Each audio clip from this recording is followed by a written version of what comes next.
Somewhere on Earth, right now, there may be an object that struck men dead if they touched it. An object that destroyed armies. An object that the most powerful kings in the ancient world were willing to sacrifice everything to control. An ancient wooden box, covered in gold. And then one day, roughly 2,600 years ago, it disappeared. Not stolen, not lost at sea, not destroyed in a moment anyone recorded. It just stopped being mentioned. And in 3 millennia of searching, no one has found it. Not archaeologists, not governments, not the most sophisticated technology available to the modern world. Nothing. What happened to the Ark of the Covenant? What was it? The Ark was not mythology. It has dimensions, materials, a construction record, detailed accounts of what happened to people who got too close, a chest of acacia wood, 4 feet long, covered entirely in gold, inside and out. On its lid, 2 golden angels facing each other, wings spread, creating a canopy above the tablets inside. According to the Book of Numbers, 3 objects were placed inside: the 10 Commandments, a jar of manna, and the staff of Aaron, a dead wooden rod that had produced living almonds as a sign of divine favor. A dead stick growing fresh fruit, sealed inside a box with the words of God. But here is something that rarely gets mentioned. The Ark is not only in the Hebrew Bible, it appears in the Quran, called the Tabut, described as containing Sakina, divine peace from God Himself. Islam regards the Ark as real, as significant, as divinely sanctioned, which means the question of where it is doesn't just belong to one religion. It belongs to 3 of the world's major faiths simultaneously. And all 3 would interpret its discovery through completely different and incompatible frameworks. The Ark, in other words, is not just lost. It is politically impossible to find, which may be part of why it has stayed so carefully hidden. But before we get to where it went, you need to understand what it actually did, what it did to people. The stories about the Ark's power are not subtle. The Philistines captured the Ark in battle and brought it to the city of Ashdod. They placed it in the temple of their god Dagon. The next morning, Dagon's statue was found, face down on the floor. They stood it back up. The morning after, face down again, head and hands broken off. Then plague broke out in Ashdod. Then, in the next city, the Ark was moved to. Then the next. The Philistines sent the Ark back to Israel on a cart with golden offerings, desperate to be rid of it. When it arrived at Beth Shemesh, some locals looked inside out of curiosity. 70 of them died. Later, a man named Uzzah reached out to steady the Ark when the cart hit a rough patch of road. He dropped dead immediately. The text is matter-of-fact about it. No dramatic build-up. No explanation. Uzzah grabbed the Ark and died. King David was so frightened he refused to bring it into Jerusalem for 3 months. When he finally did, he danced before it, scandalously, in the streets. His wife criticized his undignified behavior. The text says she was struck barren. The Ark demanded total, terrified, joyful engagement. Half measures were not tolerated. Now, researchers working at the intersection of physics and archaeology have proposed something unusual. The Ark's specific construction, 2 layers of gold, separated by an insulating layer of acacia wood, with gold poles and the 2 golden cherubim facing each other across a gap, shares structural characteristics with a capacitor. Gold-covered wood, dry desert air, a design capable, in theory, of generating and storing static electrical charge. This is not mainstream science. The calculations have not satisfied any physicist. But the deaths are documented. The fear was real. And Uzzah's death, so immediate that it frightened a king, reads less like a symbolic narrative and more like a description of something witnessed. Whatever was in that box, the ancient world treated it as genuinely dangerous. And then it was gone. The disappearance. King Solomon built the first temple in Jerusalem around 960 BCE. The innermost room, the Holy of Holies, was designed specifically to house the Ark. No windows, pure cedar and gold, accessible only to the high priest and only on one day per year. When the priests carried the Ark in, a cloud so thick it filled the temple. The priests couldn't continue their service. This is where the Ark's documented history peaks, and almost exactly where it ends. In 586 BCE, the Babylonian king Nebuchadnezzar destroys Jerusalem. His army burns the city and systematically dismantles the temple. The account in 2 Kings lists everything taken or destroyed: bronze pillars, basins, ladles, lampstands, gold, silver. It is a meticulous inventory, the kind a conquering army keeps to account for every item of value. And the Ark of the Covenant is not on it, not destroyed, not taken, not mentioned at all. The Babylonians were obsessive record keepers.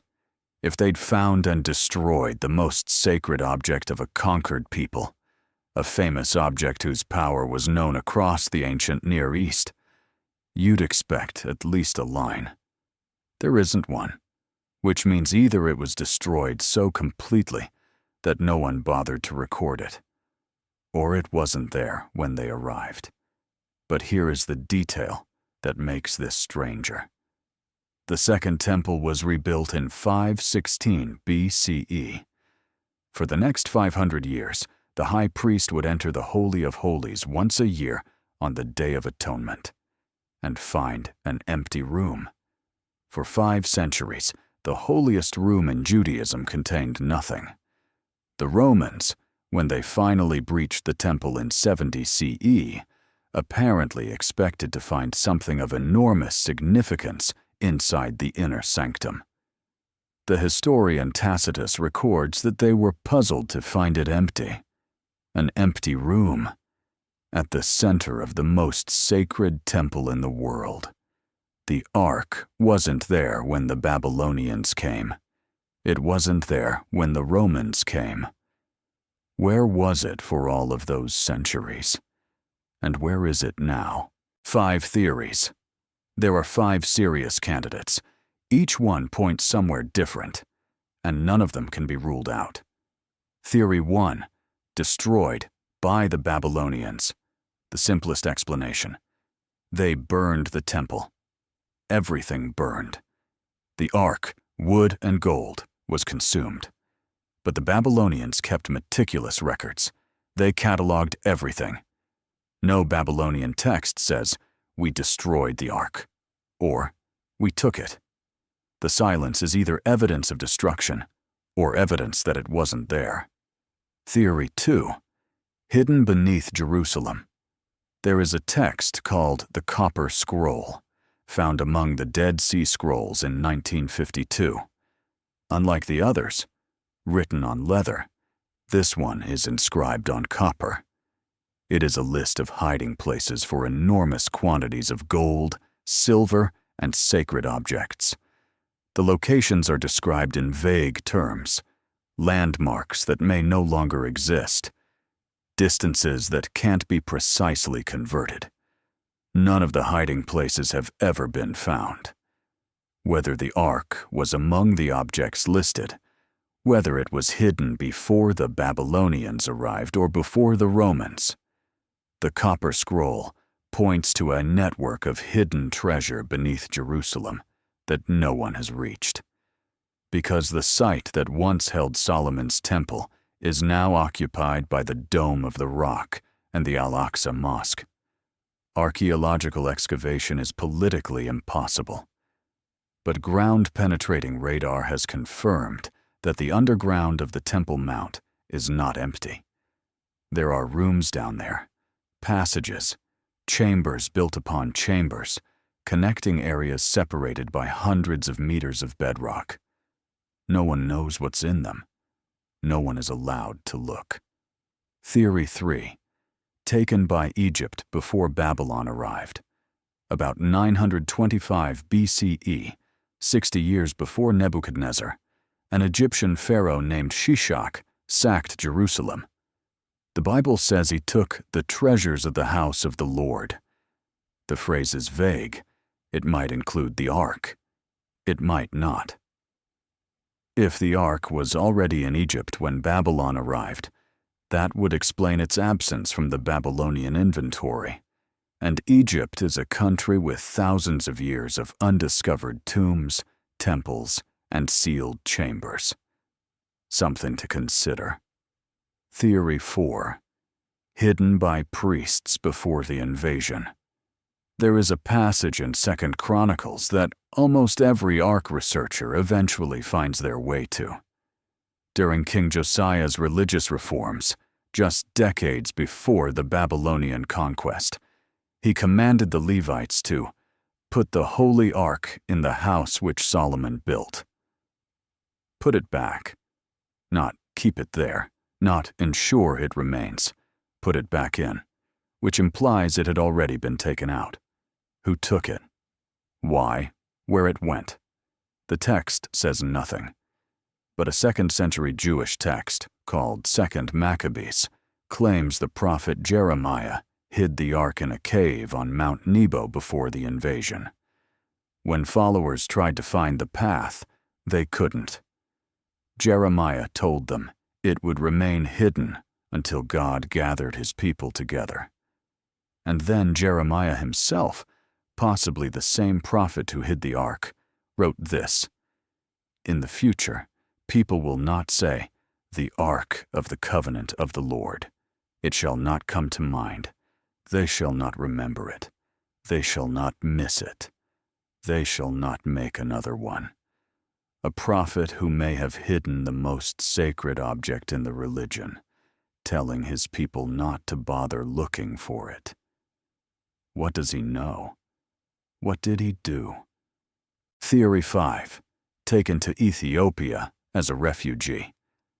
The Ethiopian tradition says the ark never left Giza. It was never in Jerusalem when the Babylonians came, because it had left centuries earlier. According to the Kebra Nagast, the Ethiopian national epic, the Queen of Sheba was an Ethiopian queen named Makeda. She visited Solomon. She returned home pregnant. Her son Menelik grew up, traveled to Jerusalem to meet his father, and when he returned to Ethiopia, the young priests who accompanied him brought the ark.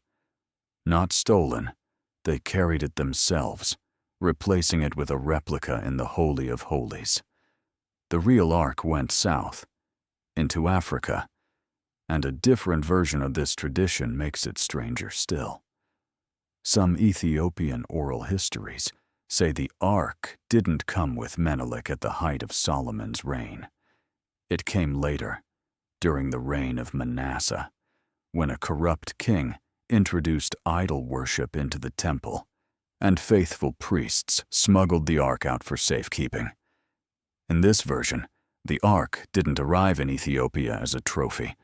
It arrived as a refugee, hidden by people who knew what was coming, placed in safekeeping until the danger passed. The danger never passed, and the ark never came back. So where is it now? The chapel in Aksum, in the city of Aksum, in northern Ethiopia, there is a small chapel.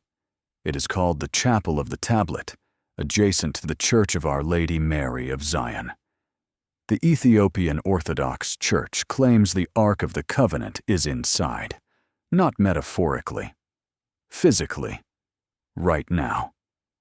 And the chapel is guarded by a single monk, the guardian of the Ark, who is chosen for life, lives on the grounds, and is never permitted to leave.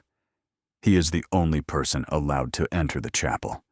Not tourists, not religious officials, not heads of state, not scientists. No one.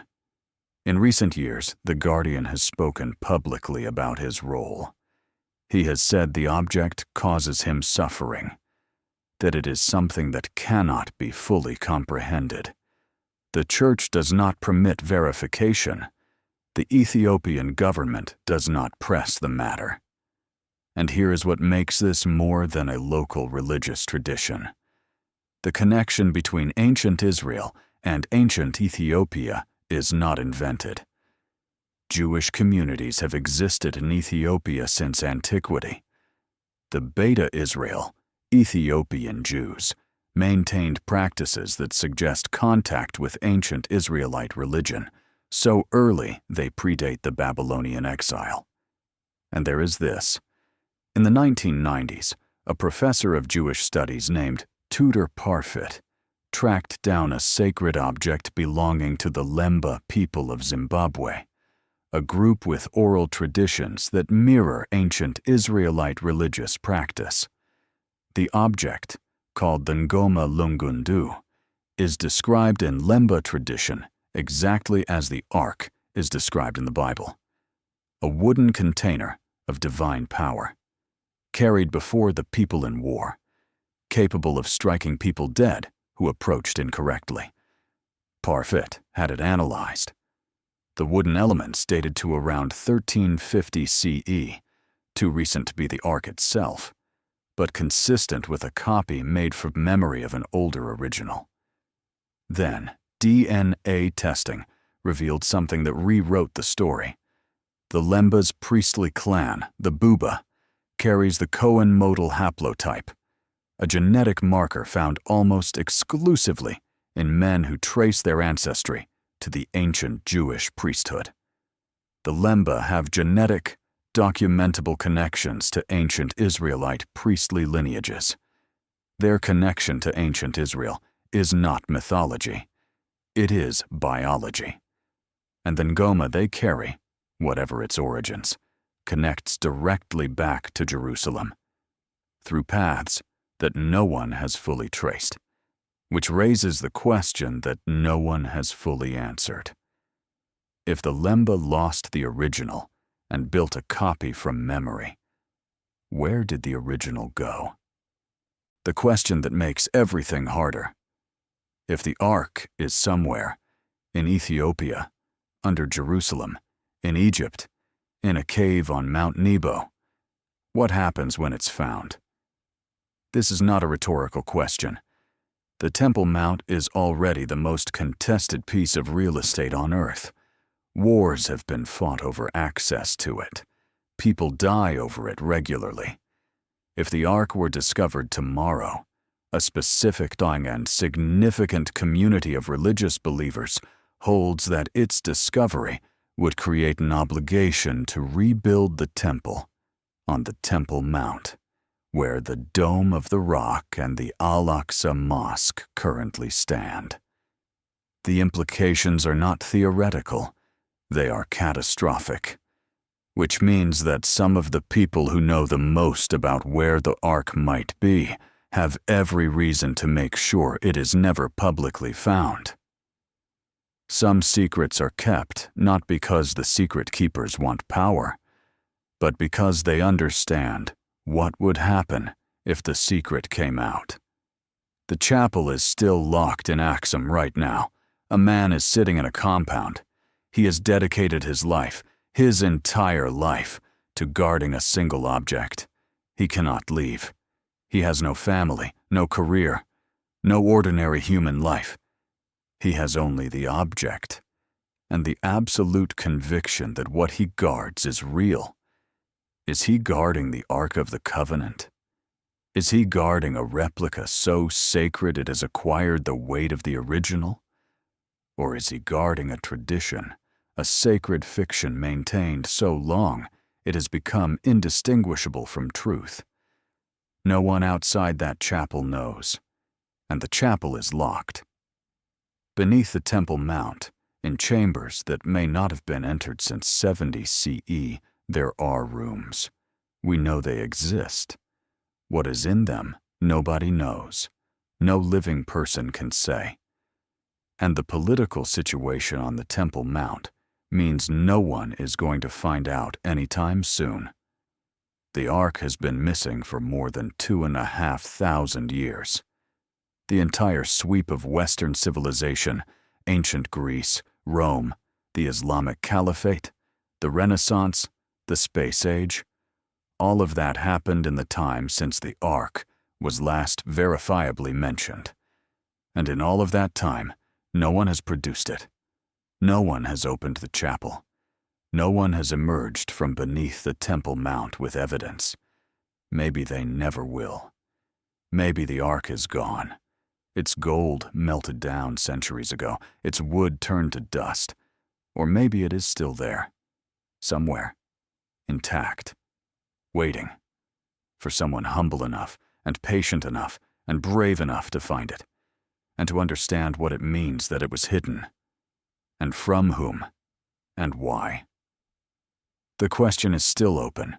It has been open for 2,600 years, and the silence that surrounds it, the silence of a sealed chapel in Ethiopia, the silence of unexcavated rooms beneath Jerusalem, the silence of a prophet who said, "Don't worry about it," and then said nothing more. That silence is not emptiness. It is the most loaded silence in human history.